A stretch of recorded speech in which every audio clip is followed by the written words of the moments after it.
आऊज़ुबिल्लाहि मिनश्शैतानिर्रजीम बिस्मिल्लाहिर्रहमानिर्रहीम। क्या मुसलमान पैदाइशी जन्नती है? एक साहब बड़े ही दीनदार थे। अच्छा कारोबार था, घर में हर तरह का ऐशो आराम था। उनकी बीवी भी बड़ी नेक और दीनदार थी। वह साहब चूंकि कारोबार के सिलसिले में अक्सर बाहर जाते रहते। एक बार कुछ ज़्यादा दिनों के लिए बाहर जाने का इत्तेफाक पड़ा। जाते जाते बीवी को ताकीद कर गए, बेगम नमाज पाबंदी से पढ़ना, सुबह शाम तिलावत करती रहना, घर के काम काज से फुर्सत मिलने पर ही याद इलाही में वक्त बिताना। यह नसीहत करके वह चले गए। वफादार बीवी अपने नेक शोहर की नसीहत पर अमल करती रही। एक दिन पड़ोस के घर में एक औरत मेहमान बनकर आई। उसने सोचा कि चलो उस नेक बीवी के पास बैठकर टाइम पास करें। बच्चे को भेजा तो वह नमाज में थी। दूसरे दिन भेजा तो तिलावत करती मिली। तीसरे दिन भेजा तो तस्बीह पढ़ती मिली। वह खुद ही जाकर उनके पास बैठ गई और बोली, नेक बेगम, आप तो हरदम नमाज, तिलावत और तस्बीह में ही लगी रहती हैं। दुनिया की कोई फिक्र और खबर नहीं रखती। आज टीवी पर बड़ी अच्छी फिल्म आने वाली है, मेरे साथ चलकर देखिए और मन बहलाइए। वह नेक औरत बोली, टीवी देखना हराम है, ऐसे लोगों को खुदा दोजख में अजाब देगा। वह मक्कार औरत बोली, बड़ी आपा, आप भी कितनी बोली हैं। सब मुसलमानों को जन्नत में भेजने की जमानत खुदा ने दे रखी है। मुसलमान तो जन्नत में जाएगा ही। आप अपने पढ़े लिखे शोहर से यह बात पूछ लेना, वह भी यही बताएंगे कि जन्नत को खुदा ने मुसलमानों के लिए ही बनाई है। यह सारी बकवास करके जब वह औरत गई तो यह नेक बीवी सोचने लगी, इबादत इसीलिए की जाती है कि जन्नत मिले।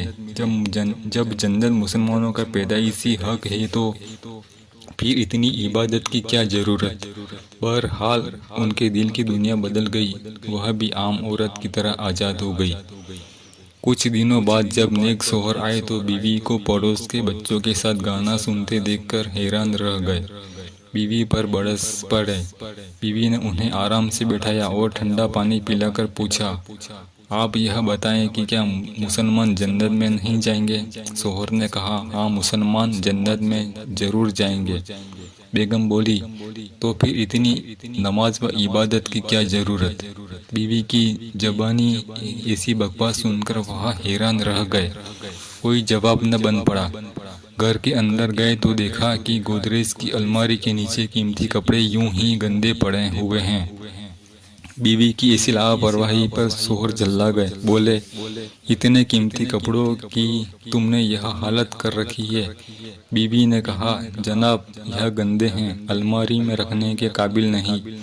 इन्हें धोबन ले जाएगी, भट्टी में तपाएगी, पानी में धोए निचोड़ेगी, फिर गर्मा प्रेस चलाकर सारी सिकन दूर करेगी, फिर वह इस काबिल होंगे कि अलमारी में रखे जाएं। बीवी के इस लंबे जवाब से शोहर को भी जवाब याद आ गया और बोले, बेगम, गुनाहगार मुसलमानों की अल्लाह ताला दोजख में अपने फरिश्तों से खूब पिटवाएगा, उन्हें जला कर गुनाहों से पाक करेगा। गुनाहों से पाक होने के बाद ही वह जन्नत में जाने के काबिल हो सकेंगे। जन्नत में जाएंगे लेकिन शर्म के मारे नेक लोगों को अपना चेहरा न बता सकेंगे। तब बीवी की समझ में बात आई कि मुसलमान जन्नत में जाएंगे तो सही, लेकिन किन किन रास्तों से गुजरने के बाद। आज भी कुछ लोग आवाम को यह कहकर गुमराह करते हैं कि हदीस शरीफ में है, जिसने ला इलाहा इल्लल्लाह मुहम्मदुर रसूलुल्लाह पढ़ लिया वह जन्नत में जाएगा। देखो, अल्लाह के रसूल ने कलमा पढ़ने वाले को जन्नती होने की बशारत दी है। बस कलमा पढ़कर मुसलमान हो जाना ही जन्नत में जाने के लिए काफ़ी है। ऐसा कहने वाले खुद भी गुमराह हैं और लोगों को भी गुमराह कर रहे हैं। कलमा पढ़ने वाला मुसलमान तो हो जाता है, लेकिन उसके मुसलमान होने का असली सबूत इस्लामी इबादतें हैं, जो हर मुसलमान के लिए फ़र्ज व ज़रूरी हैं, जिनके बगैर उसका ईमान अधूरा है। इसी तरह कुछ लोग यह सोचकर इबादत नहीं करते कि क़यामत में सरकार हमें बख्शवा ही लेंगे, तो फिर इतनी तकलीफ़ उठाने की क्या ज़रूरत। क्या यह बिल्कुल सही है कि हम सब सरकार की शफात से ही बख्शे जाएंगे, लेकिन सरकार को मुंह दिखाने के काबिल भी तो बने।